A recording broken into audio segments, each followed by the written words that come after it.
today is day 3 of gradual weaning, and they'll be separated for 3 hours today. We're at about the hour-and-a-half mark. I just kind of came out to check on everyone and see how they're doing. They're all being pretty chill. Hank is kind of just napping in the sun. Wilder's over there grazing. Maple and Hines have already been weaned, so they're good moral support. And then Wicket is deciding that he wants all the scratches. And Memphis today is a lot more settled, so he hasn't been running around pacing the fence line. He's just been kind of standing here at the fence line at the closest point to his mother, but she's not concerned about him. She's off grazing. Trashy's there. We got Rue way in the back, and then Pippi's just coming across the brook there behind Emmy. So all the mares are not concerned about the whereabouts of their children. The children can see them at all times. Hello, Hank. And but they're all doing really good, nice and settled. This is kind of what we want from the weaning process. We don't want it to be stressful.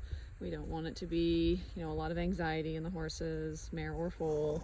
So we just go nice and slow. Our whole weaning process takes about a month, and we start it when the youngest foal in the group is about 4.5 months old, and then this way they're weaned by 5.5 months. We don't go by the farmer's almanac. Someone asked if we do, and we do not. I've honestly never looked at it, but I have heard of a few people using it as a weaning guide. But we generally go by the youngest in the group, so that's Memphis this time. So the first day of our gradual weaning was when he was 4.5 months old. So he will be weaned by the time he's 5.5 months old. The whole weaning process takes an entire month. So we gradually increase the time that they're apart from their mums by separating them for an hour more each day. So day 1 is 1 hour, day 2 is 2 hours, day 3 is 3 hours, so on and so forth. And then when we get to about 15-16 hours, we do a week where they're separated during the day, but they get their mums back at the night. And then we do a week where they are fully separated, but still sharing a fence line with their mums. And then after that, we move the mares. So this way things stay pretty consistent for the foals because they're always in the paddock they're used to being in. We move the mares to an adjacent paddock, and this way the foals can always see them, interact with them if they want. The mares can come up to the fence line and give their babies comfort if they so choose, and kind of be there to support them if they need it. Most of the mares don't really mind the weaning process. They might get a little talkative to their babies when their udders start to get full, and that's generally when they'll start standing closer to the fence line because they want the babies to relieve the pressure on their udder.